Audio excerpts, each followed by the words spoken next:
번째 거, 이럴 때 수족냉증이 아닐 수 있다. 손발이 차가워지고 저리다?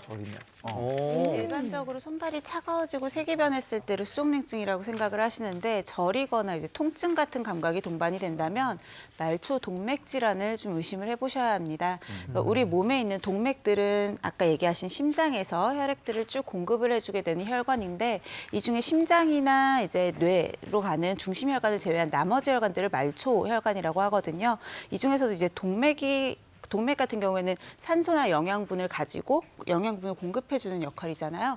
이 부분이 막히거나 폐색이 된다면 당연히 시린 증상이랑 거기에 저리고 통증 같은 증상들이 같이 나타날 수가 있어요.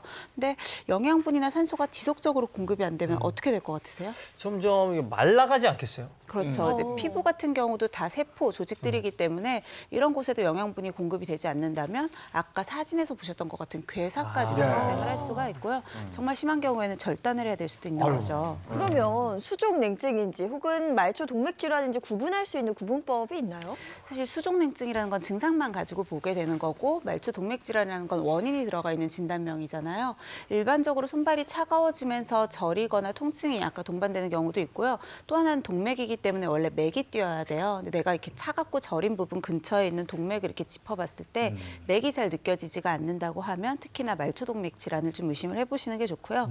이런 경우는 단순한 증상이 아니고 이제 원인이 분명히 있잖아요. 그래서 반드시 병원에 가셔서 정확하게 진단을 받아보시는 게 좋습니다. 네. 손발이 차가워지는 것뿐이 아니고 저리다면 네. 이 병을 의심해봐야 한다 이런 얘기였고요. 두 번째, 자, 두 번째를 거기서 들었어요. 네.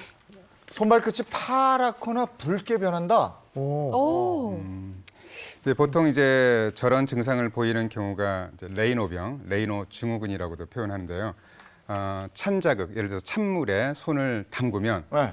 말초 동맥이 폐색이 되면서 갑자기 창백해집니다.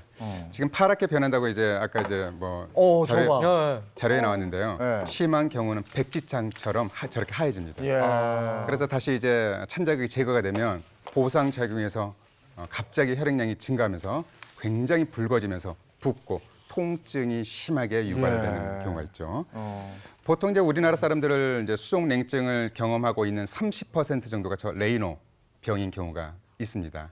그런데 이제 문제가 되는 경우는 레이노병 자체에 문제가 되는 경우는 레이노병, 레이노 증후군이라고 표현하는데 다른 심각한 자가 면역 질환의 한 가지 증상으로 나타나는 예를 들면 루푸스 같은 질환의 한 가지 증상도 레이노 현상이 있거든요. 이런 경우는 이제 병이라는 이름 붙이지 않고 레이노 현상이라고 이제 부르고 있습니다.